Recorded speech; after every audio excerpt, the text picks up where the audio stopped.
साथियों, जितने भी साथियों ने मध्य प्रदेश पुलिस कांस्टेबल का भी फिजिकल दिया है, तो रिजल्ट के बाद आपका मेडिकल होना है। तो मुझसे सबसे ज़्यादा एक क्वेश्चन पूछ रहे हैं सभी साथी कि मेडिकल में आखिर होता क्या क्या है। तो ये वीडियो उसी के बारे में है, मेडिकल के बारे में डिटेल वीडियो है ये।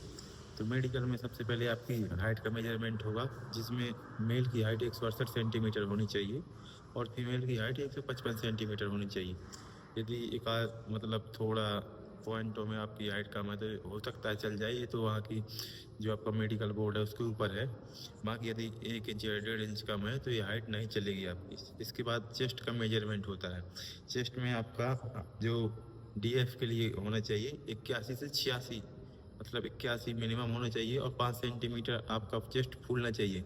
फूलना कंपलसरी होता है। और एसटी के लिए जो चेस्ट का मेजर मतलब चेस्ट 76 से 81 होना चाहिए।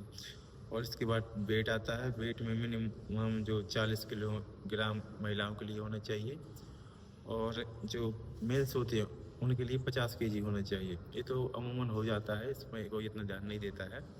इसके बाद नौकनी, जो पैरों के बीच में गैप होता है उसको नौकनी बोलते हैं। तो नौकनी में आपको क्या कहते हैं, सावधान खड़ा कर देंगे और बीच में या हाथ या एक स्केल की मदद से बीच में स्केल डालते हैं, तो ऐसे नौकरी चेक करते हैं। और इसके बाद आता है फ्लैट फुट। फ्लैट फुट जो तलवों के नीचे होती है, जो गोल गोल आर्च होता है, उस आर्क होता है उसको अपन फ्लैट फुट बोलते हैं।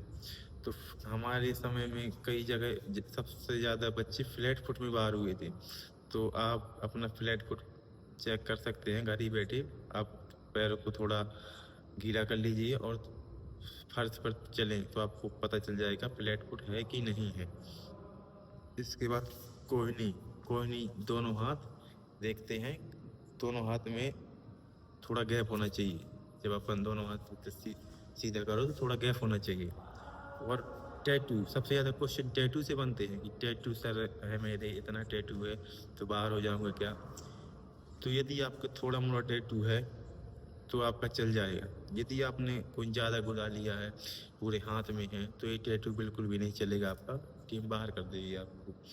और दांतों से भी काफ़ी क्वेश्चन है कि सर मेरे दांत खराब हैं तो क्या चल जाएगा। तो आपके सामने वाले दांत होने चाहिए। दांतों का इतना कोई जोर नहीं देता है, तो इतना बड़ा कोई इशू नहीं रहता दांतों का। और इसके कान का टेस्ट, तो कान में यही करते हैं कि आप यहाँ थोड़ा जब भी जाए मेडिकल देने तो कान थोड़ी साफ करके जाए, कचरा ना हो। और कान को थोड़ा देखते भी हैं लाइट से कहीं पर्दे तो नहीं फटे हैं। और आपकी आंख बंद करा के आपके एक साइड कुछ बजाएंगे, जिससे पता चले कि किस तरफ वस्तु बज रही है। तो ऐसे टेस्ट होता है। इसके बाद आँख, आँख का सबसे ज़्यादा लोग पूछते हैं कि चल जाएगी कि नहीं चलेगी। तो आँख 6/6 से लेकर 6/, यदि 12 तक है तो आँख चल जाएगी, ये तो रूल बुक में भी लिखा है। और कलर ब्लाइंडनेस, कलर ब्लाइंडनेस में आपको बुक में आपको पढ़वाएंगे, इसमें कई कलर होंगे मिक्स और उसमें कुछ लिखा रहेगा गिनती में। तो ऐसे कलर ब्लाइंडनेस का चेकअप होता है। और ब्लड टेस्ट, ब्लड टेस्ट किया जाता है जिसमें आप पता लगाया जाता है कहीं आपको गंभीर बीमारी तो नहीं है, तो उसके लिए ब्लड टेस्ट किया जाता है। यूरिन टेस्ट, यूरिन टेस्ट भी किया जाता है। यूरिन टेस्ट में अमूमन शुगर का पता लगाने के लिए यूरिन टेस्ट किया जाता है। और एक्सरे भी किया जाता है, मतलब मेडिकल में आपका एक्सरे भी लिया जाएगा। और इसके अलावा प्राइवेट पार्ट्स का है, कई मेडिकल मतलब कई जगह कर लेते हैं प्राइवेट पार्ट।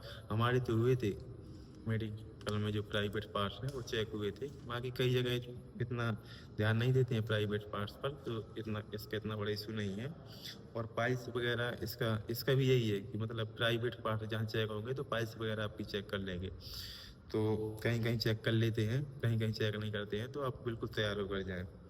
और यदि कोई आपको मेडिकल से संबंधित कोई इश्यू हो तो आप कमेंट में पूछ सकते हैं कि कौन कौन सी आपकी